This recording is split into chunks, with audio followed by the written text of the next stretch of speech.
The US Internal Revenue Service, which oversees the nation's federal tax laws, may soon be the next target of Trump's Department of Government Efficiency.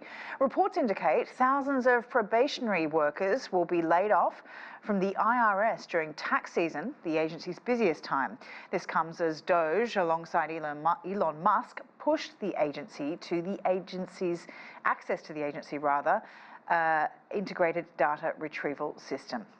This system contains the information of millions of taxpayers, including Social Security and bank account numbers. As we mentioned, a federal judge has refused to block Musk and DOGE from assessing the data or implementing federal layoffs. The judge stated that 14 Democrat elected states seeking to order the failed to show proof of irreparable harm. Now, to talk more about the potential shake-up hanging over the IRS and what it could mean for US taxpayers, I'm joined by William Lee. He's the Chief Economist at the Milken Institute. Thanks so much for joining us on the program today.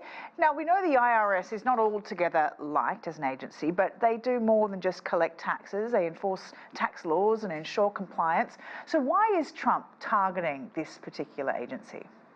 Well, President Trump is one of many presidents, both Democrat and Republican before him, who have tried to do something about the inefficiency and bloated bureaucracy in the federal government. And right now, the Department of Government Efficiency that is led by Elon Musk is really making a strong effort to say we are going to try to trace where the money is going and make sure that everything is really going where it's supposed to. And the IRS, the Internal Revenue Service, being 100,000 strong, is one of the larger federal agencies. And suspicion is that they have extended their mandate beyond just collecting revenues for the government into things like enforcing the Affordable Care Act, which is the health care program that was put in place by President Obama. So this mission creep on the part of the IRS has really extended the bureaucracy in directions that are beyond just collecting money. So that's one of the reasons why they're looking at this agency and saying, what exactly is it doing? How is it doing it? And does it really need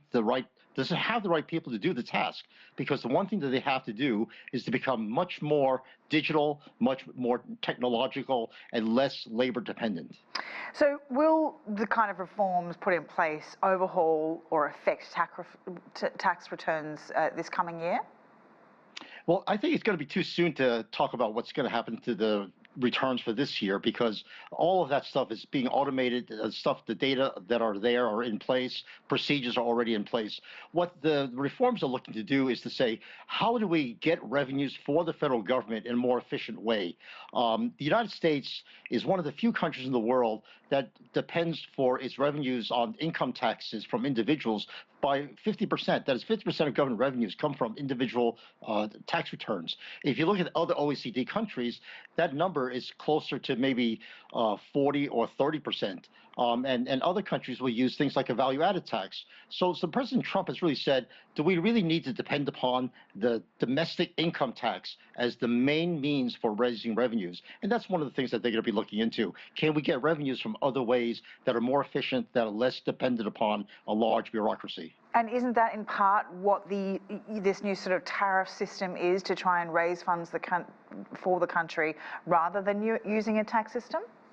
Well, the tariffs, I think, is one way of raising revenues, but I think that's not the main objective. The main objective of using tariffs was to really bring people to the table, to level the the trading platforms across the world, so that people are facing trading partners on an equal footing, equalizing taxes, equalizing trade restrictions. So it's really not a revenue-raising measure. I think the U.S. is just like Denmark, is highly dependent for over 40–50% of government revenues is highly dependent upon that income tax.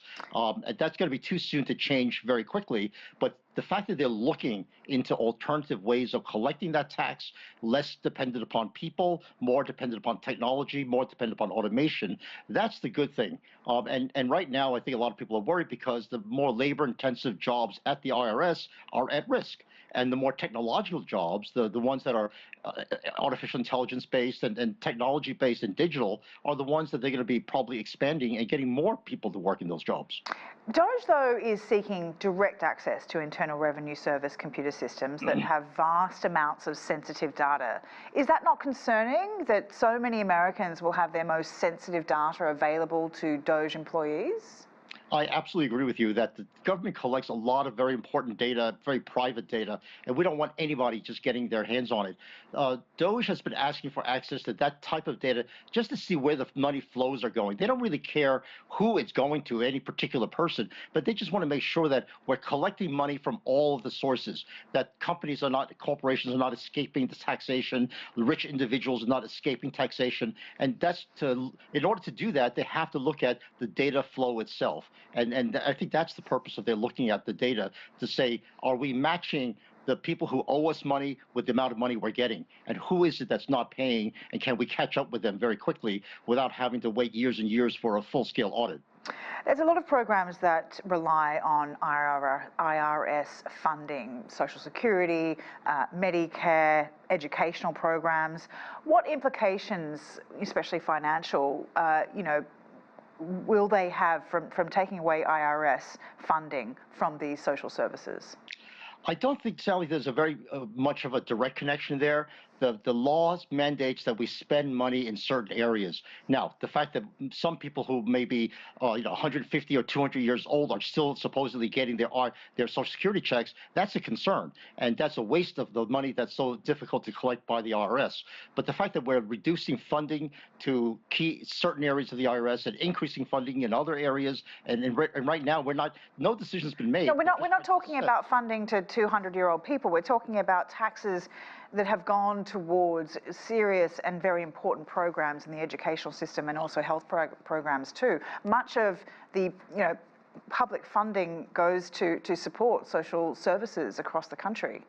Absolutely, and I would say that we have to maintain that funding for necessary things, but now the question is which are the necessary ones and which are not unnecessary ones, and that is where, for the first 100 days of the Trump administration, they're trying to find out which programs are truly necessary and which ones are labeled necessary but are truly paying 200-year-old dead people. All right, we'll leave it there. Really appreciate your time. William Lee for us.